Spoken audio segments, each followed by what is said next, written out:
Bonjour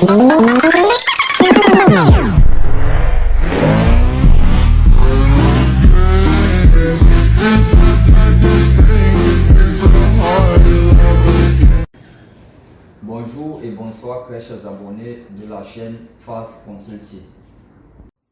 Merci une fois de plus d'être attentifs à cette nouvelle vidéo. Alors, je sais que tu t'es déjà posé la question de savoir ce que c'est qu'un buzz quand on parle de marketing. Alors, dans la vidéo suivante, nous allons t'expliquer tout le nécessaire sur ce que c'est qu'un buzz. Alors, je t'invite à suivre la vidéo. Avez-vous déjà entendu parler du buzz dans le domaine digital? Non? Alors, si vous voulez tout savoir sur le buzz, je vous prie de suivre cette vidéo jusqu'à la fin.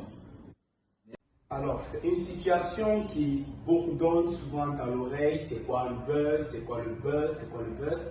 Pour d'autres personnes, ils pensent que le buzz, c'est tout simplement lié au style vestimentaire. Non, en marketing, ce n'est pas ça le buzz. Alors, je vais vous dire ce que c'est que le buzz.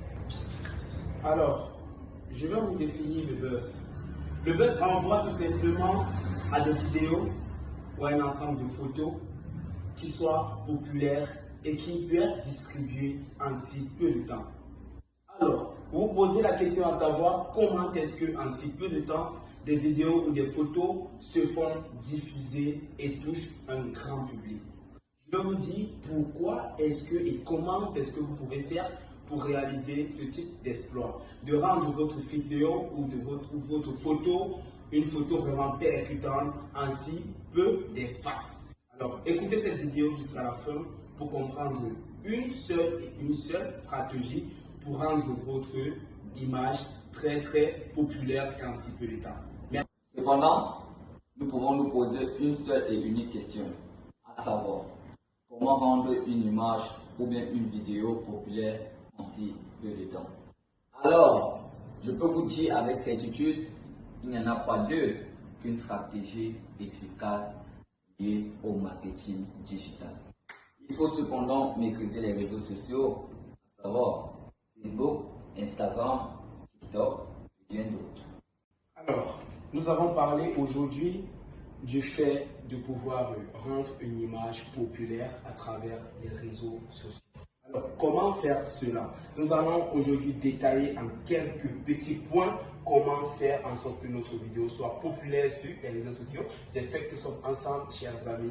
Je disais tantôt, nous allons vous montrer des stratégies pour rendre votre vidéo très populaire sur les réseaux sociaux.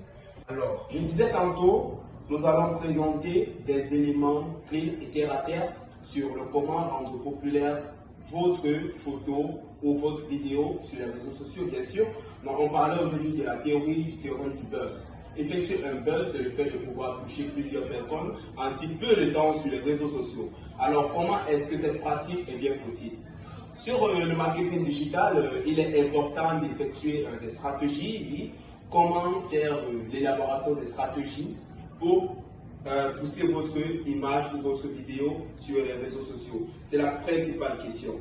Alors, ce qui va nous intéresser aujourd'hui, c'est la troisième stratégie. Vous comprenez? Il y a la stratégie, d'abord l'objectif, oui. L'objectif est une première stratégie qu'on peut définir. La deuxième stratégie, c'est la segmentation. La troisième stratégie, c'est celle que je vais appeler stratégie de contenu. Et nous allons étaler deux stratégies. Nous sommes d'accord?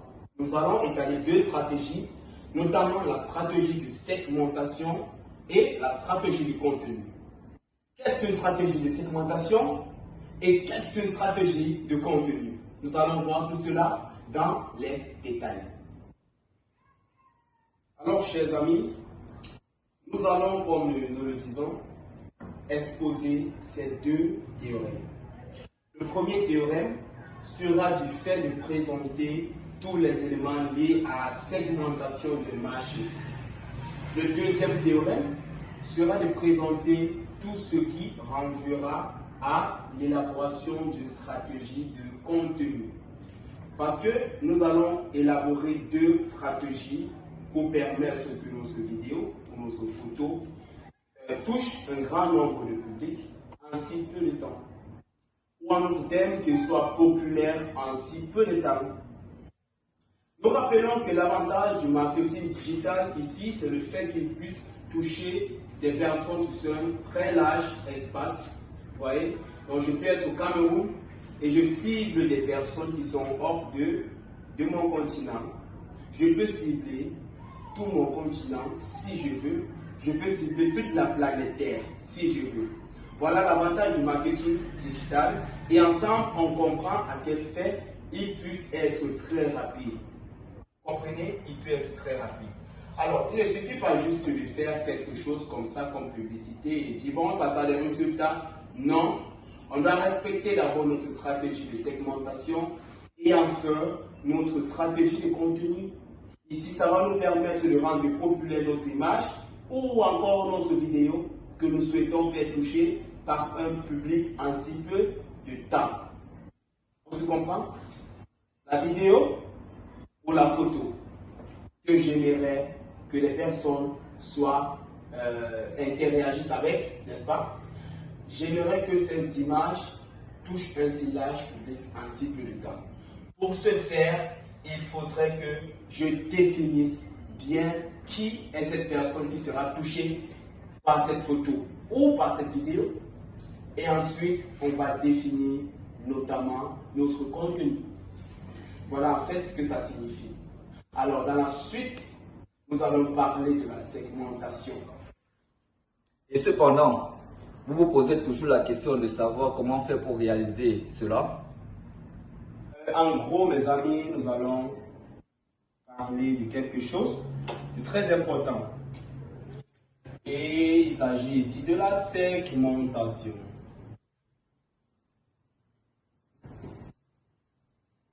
En gros, c'est quoi la segmentation? Revenons encore à nos mots et nos temps. La segmentation ici, pour nous, ça va revenir de délimiter notre marché, de cibler notre personne ou bien nos clients potentiels, de toucher ces personnes qui pourraient interagir, qui pourraient être intéressées par notre service ou notre produit. Alors, dans le domaine de la segmentation, il est bien évident que quand on veut segmenter un marché, on doit connaître les personnes qui pourraient être ceux-là qui vont entrer en possession de ce dont on veut. Si vous ne comprenez pas, je n'explique pas. Alors, la segmentation, ici, là, pour nous, ça va revenir à délimiter notre public cible. Je vais essayer de prendre des exemples. Je vais essayer de prendre des exemples, n'est-ce pas? On va essayer de vendre un AdWords, n'est-ce pas? Voilà mon AdWords, je vais vendre. Et si je vais dans le domaine de la segmentation, je vais devoir chercher quels sont mes cibles. Quels sont donc mes cibles pour vendre une AdWords? Pour vendre cette AdWords, j'aurais besoin de toucher quel type de personne? Qui est cette personne que j'aimerais toucher?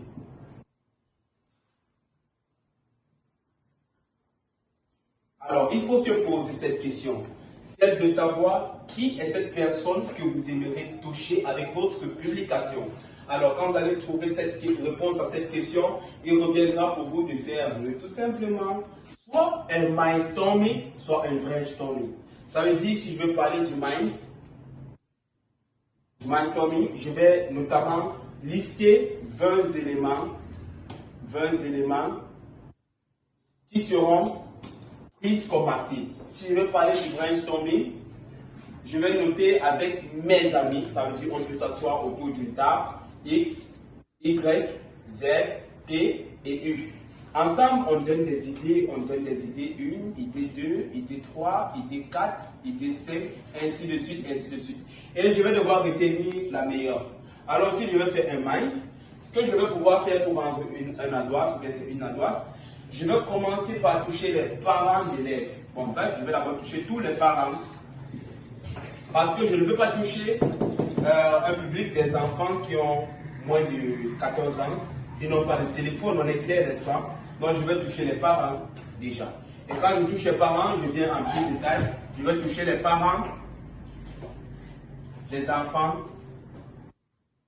compris entre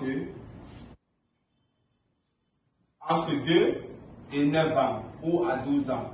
Vous comprenez? Voilà ma cible, première cible. Je vais toucher les femmes au foyer.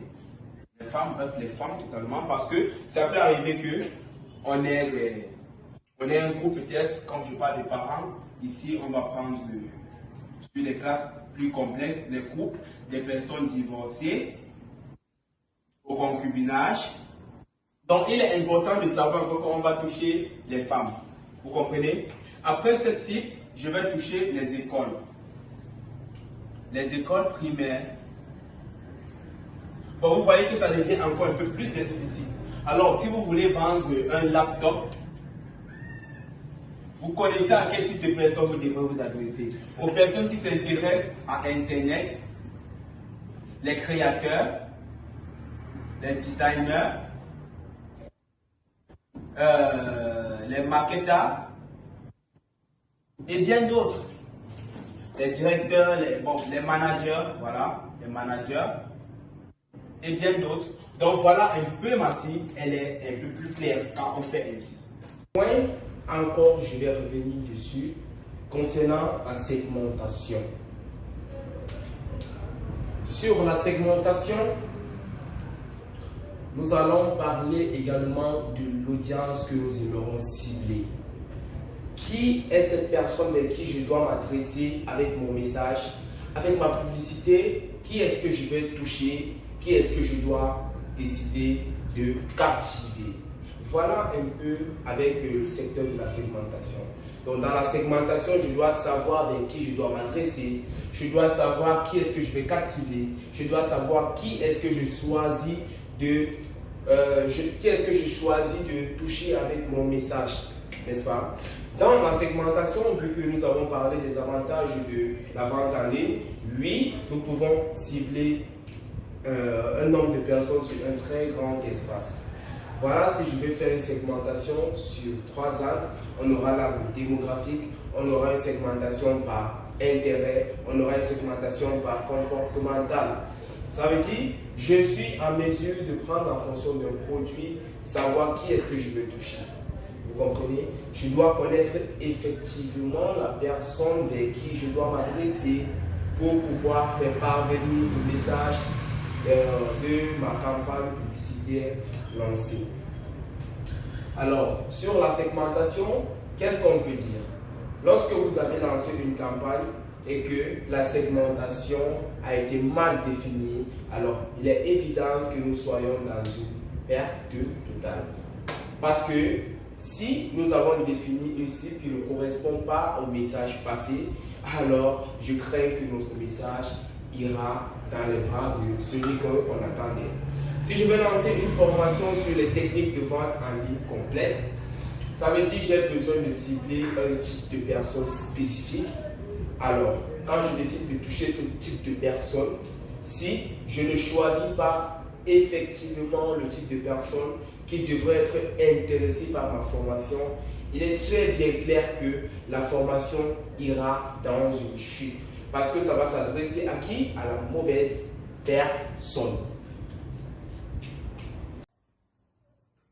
Alors, là c'était le théorème de la segmentation et je suis très bien conscient que vous avez très bien compris tout ce qui est nécessaire à savoir pour la segmentation. Il faut définir clairement son marché, soit sa cible. Qui est cette personne qui devrait être intéressée par le produit que vous commercialisez, n'est-ce pas, ou le service? Alors, on ne va pas trop mettre l'accent sur, on ne va pas trop s'appuyer sur la stratégie du contenu. On va être juste en soulagement, on va dire juste en quelques mots ce qui va définir notre stratégie de contenu. Alors, je vais prendre un exemple très clair, voyons. Dans la stratégie de contenu, nous allons voir deux éléments plus précis. Nous allons penser premièrement à notre description et ensuite à notre média, soit un flyer, une image, une vidéo, ça va dépendre de vous. Mais quand on parlait de buzz depuis le début, on parlait notamment de l'image ou d'une vidéo. Alors, quand nous allons parler ici de stratégie de contenu, il est évident que nous allons prendre appui sur une image ou une vidéo, n'est-ce pas? Et comment est-ce que cette image ou cette vidéo doit se présenter? Cette image ou cette vidéo doit être quelque chose de percutant, elle doit dire quelque chose. Donc, à force de voir seulement l'image ou de suivre la vidéo, on doit s'attendre à quelque chose. Donc, déjà, on doit voir si c'est une vidéo, bien sûr, une image. On doit avoir les informations dont on aura besoin. Si je suis votre cible, lorsque vous voulez décider de faire toucher des personnes avec une photo ou une vidéo, si je suis votre cible, uniquement la vidéo ou la photo doit tout me dire. Vous comprenez? Je reprends. Si je suis votre cible, vous décidez d'utiliser une stratégie de contenu pour toucher votre marché, nous sommes clairs que votre photo ou vidéo doit tout dire. On se comprend encore très bien, j'espère. Donc, toutes les informations nécessaires, tout ce que vous voulez vous adresser à votre cible à travers cette vidéo ou cette photo, vous devez la mentionner. Donc, aucune information ne doit échapper sur la stratégie de médias, donc soit sur le flyers ou la vidéo. Si vous voulez faire une vidéo dans laquelle vous allez devoir vendre une carte bancaire publiée à payer, il est important que dans la vidéo, vous nous disiez comment procéder pour travailler avec une carte prépayée. Vous allez nous présenter les avantages d'avoir une carte prépayée, bien évidemment. Et après, vous allez nous présenter le prix de cette carte prépayée. Ou encore, où est-ce que nous pouvons vous retrouver? Donc là, c'était pour le cadre des vidéos. Vous allez tout nous présenter. Et il est de même pour les flyers. Et ce qu'on attend de réponse dans le besoin. Voilà, sur le flyers. Alors, maintenant, quand on revient sur la stratégie de contenu liée à la description, nous allons premièrement répondre à une question. On va répondre à une question sur notre stratégie de contenu liée à la description. On va répondre à une qui beaucoup de personnes se posent au fil du temps et n'ont pas vraiment peut-être de réponse. Vous comprenez? Répondre à une question d'abord. Et puis, implanter le besoin. Lorsque cela soit fait, vous présentez maintenant toutes les caractéristiques nécessaires pour que la personne qui est votre cible puisse entrer en possession de ce produit ou de ce service. Alors, je crois qu'en respectant tous ces éléments, on sera capable de faire toucher notre photo ou notre vidéo à un très grand public. Alors, si on revient clairement sur notre théorie de ce jour qui parlait du buzz, comme pour certains, le buzz, c'est une façon d'être swag, une façon d'être vu et connu de partout et de tout le monde. Oui, c'est bien ça. Une façon d'être bien connu par tout le monde, oui, c'est ça le buzz, être buzzmatique. Ça veut dire que nous sommes connus, oui. Et voilà, ça revient à dire que pour être connu, il faut déployer bien ces deux stratégies. Notamment, qui doit nous connaître? C'est la première question qu'on doit poser. Qui doit nous connaître? Et comment est-ce que je dois me présenter à celui qui a besoin de me connaître? Alors, voilà en quelque sorte toutes les explications liées à notre thème du jour qui était le buzz. Le buzz et le buzz. Alors, c'est quelque chose qui semble un peu pitoyable quand on le prononce, mais c'est quelque chose de vraiment très intéressant. Parce qu'aujourd'hui, vous connaissez déjà comment vous rendre votre produit ou ce service, comme on va appeler buzzmatique. Alors, très merci très bien à vous d'avoir écouté cette vidéo avec attention et je vous remercie toujours, comme je vous remercie toujours. Alors, à très bientôt pour une nouvelle vidéo. Mesdames, messieurs, vous avez été très nombreux à nous suivre, à porter intérêt à ce thème nommé buzz. Désormais, n'allez plus loin. Faites maintenant du buzz en nous contactant au numéro qui s'affiche en bas d'écran. Et une équipe sera à votre disposition. Abonnez-vous massivement et sans oublier de cliquer la cloche de notification. Merci.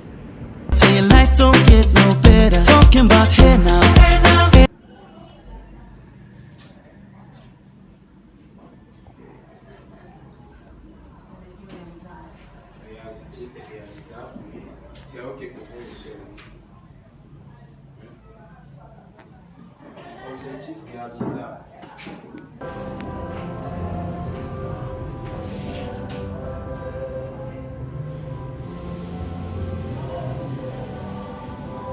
Alors, c'est une situation qui bourdonne souvent dans l'oreille. C'est quoi le buzz? C'est quoi le buzz? C'est quoi le buzz? Pour d'autres personnes, ils pensent que le buzz, c'est tout simplement lié au style vestimentaire. Non, en marketing, ce n'est pas ça le buzz. Alors, je vais vous dire ce que c'est que le buzz. Formation offerte coaching accompagnement parfois soutien sur la public devenir aussi meilleur grâce à votre soutien et attaquer le monde professionnel.